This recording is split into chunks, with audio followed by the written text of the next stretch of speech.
এই বাচ্চাটাই যখন বাপের টুটির উপরে পা চাপিয়ে হিসাব চাইবে, তখন কিছু সমাজের মানুষ বলবে যে এ দেখ ছেলে বড় হয়ে গেছে, হাত পা হয়ে গেছে, শক্তি হয়ে গেছে, এই জন্য বাপের উপর আজকে অত্যাচার করছে। কিন্তু বাপ হিসেবে যে সে আজকে এই বাচ্চাটার সাথে কি করেছে, আজকে বাচ্চাটার মুখে আমরা জেনে নেবো। তুই আমার কাছে কি করতে এসেছিলি রে? চাইতে। চাইতে এসেছিলি? তোর মা আছে? মায়ের লসু আছে। আর বাবা? বাবা মদ খায়। বাপে মদ খায়, পরিবার অনাহার, অনাহারের কারণে আজকে ছেলেটা ভিক্ষা করতে এসে, মা অসুস্থ, বাপে মদ খায়। তোকে লজ্জা করে না রে বাপ? তুই এই বাচ্চাটাকে দুনিয়াতে কেন আনলি? তোর কারণে আজকে এই বাচ্চাটা অনাহারে থাকে, তোর কারণে আজকে বাচ্চাটা আজকে ভিক্ষা করছে। মুসলমান হিসেবে তোর নাম কি রে? আহাদ। আহাদ? তুই মুসলমান তো? হ্যাঁ। বাচ্চাটা মুসলমান।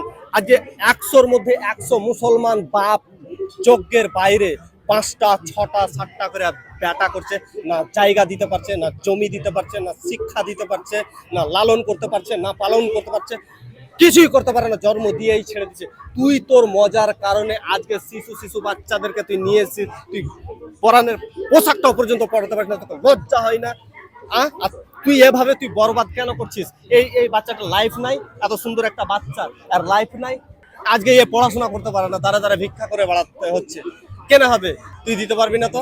শোন বাবু, বড় হয়ে ভিক্ষা করবি না, কিন্তু কাজ করে খাবি, বুঝলি?